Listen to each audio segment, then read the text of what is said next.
बड़ी सुंदर सुंदर बातें हमारे मनुष्यों ने वेद के प्रसंग की, वेदों की व्याख्या करते हुए लिख डाली। घर के लोग कैसे रहें, संगठन सूक्त में बड़े प्यारे प्यारे मंत्र आते हैं।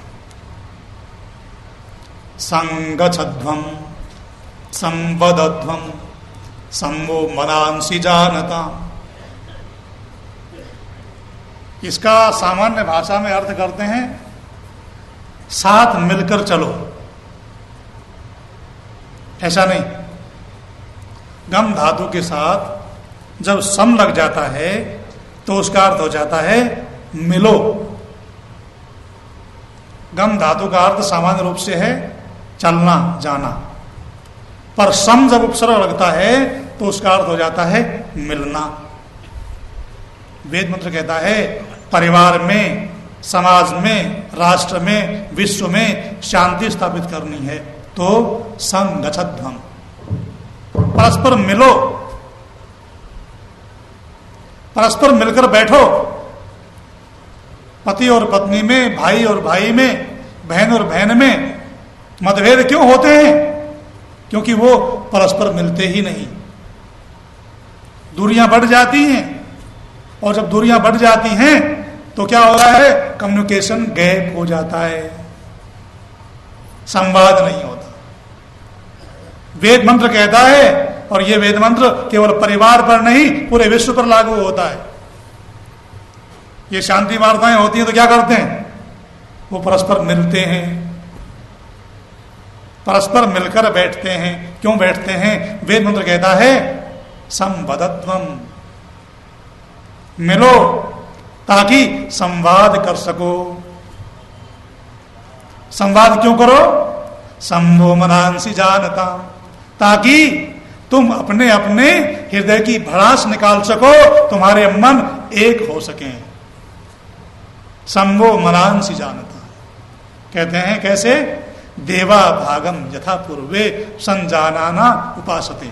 जैसे तुमसे पहले वाले लोगों ने मिल बैठ करके विचार करते थे, आपस में संवाद करते थे, उनके मतभेद दूर हो जाते थे, ऐसे ही तुम भी अपने मतभेदों को दूर करने के लिए बैठो, मिलकर बैठो। बड़े प्यारे प्यारे शब्द हैं। पति और पत्नी दोनों एक दूसरे की भावनाओं को समझने वाले हो। एक बार लौकिक घटना बताता हूं। संत कबीर से पूछा किसी ने कि घर में कैसे रहना चाहिए ताकि शांति स्थापित हो सके। कबीर कहते हैं चलो मेरे घर चलो,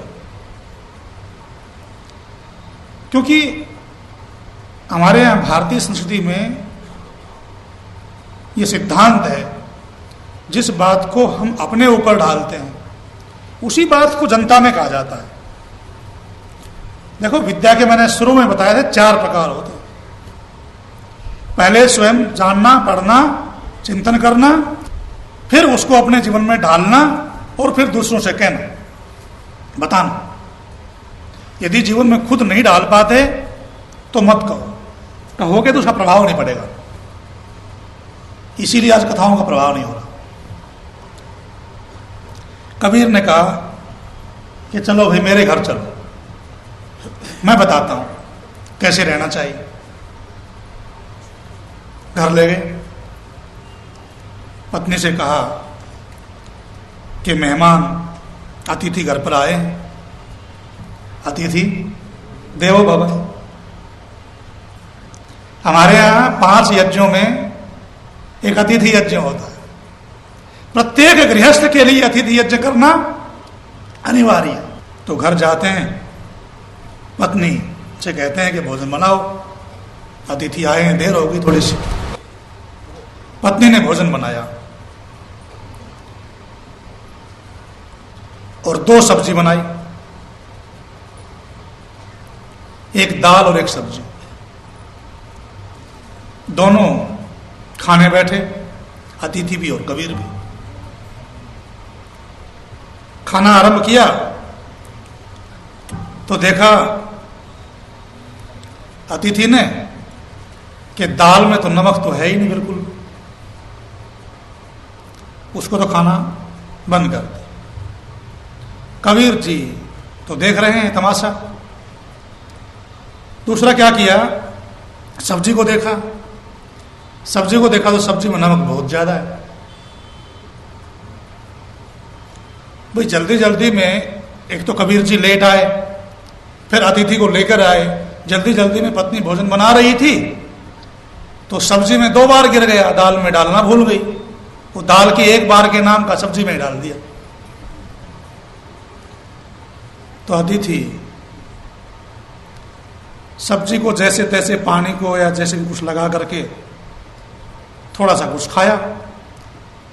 कबीर ने क्या किया, दाल को और सब्जी को दोनों को मिला लिया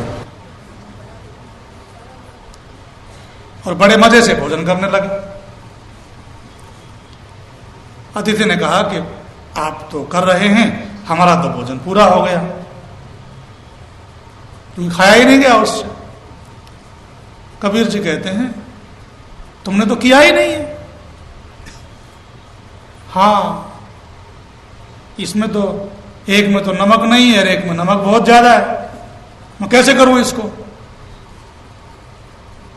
कबीर जी कहते हैं तुम समझे नहीं, अब मैं इस बात को लेकर के घर में झगड़ा करने बैठ जाऊं।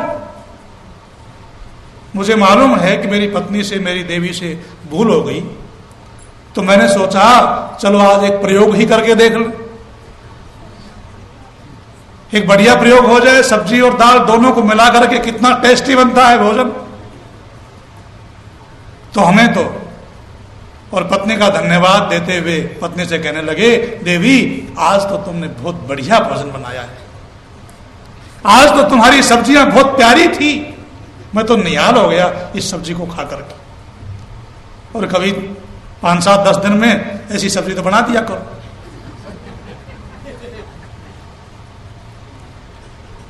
अतिथि फिर भी नहीं समझा कि कैसे घर में रहना चाहिए।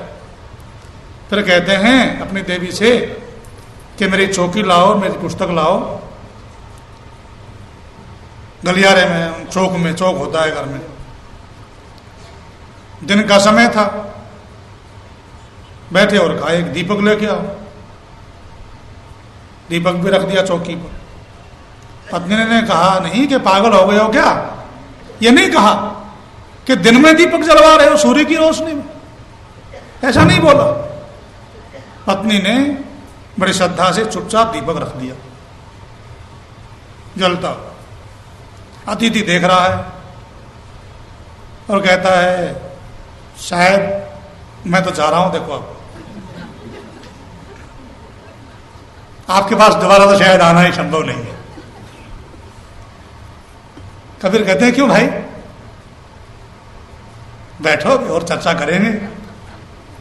और फिर पत्नी को बुलाते हैं, कहते हैं थोड़ी सी बत्ती और बढ़ाओ, बत्ती ऊपर कर दो। पत्नी ने बत्ती को ऊपर कर दिया। अतिथि कहता है दिमाग खराब हो गया तेरा, सूर्य की रोशनी है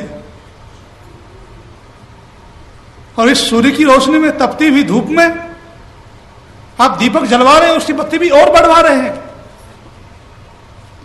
कबीर कहता है घर में ऐसे ही रहना चाहिए पति और पत्नी को। पति और पत्नी दोनों एक दूसरे की भावनाओं को समझने वाले हों।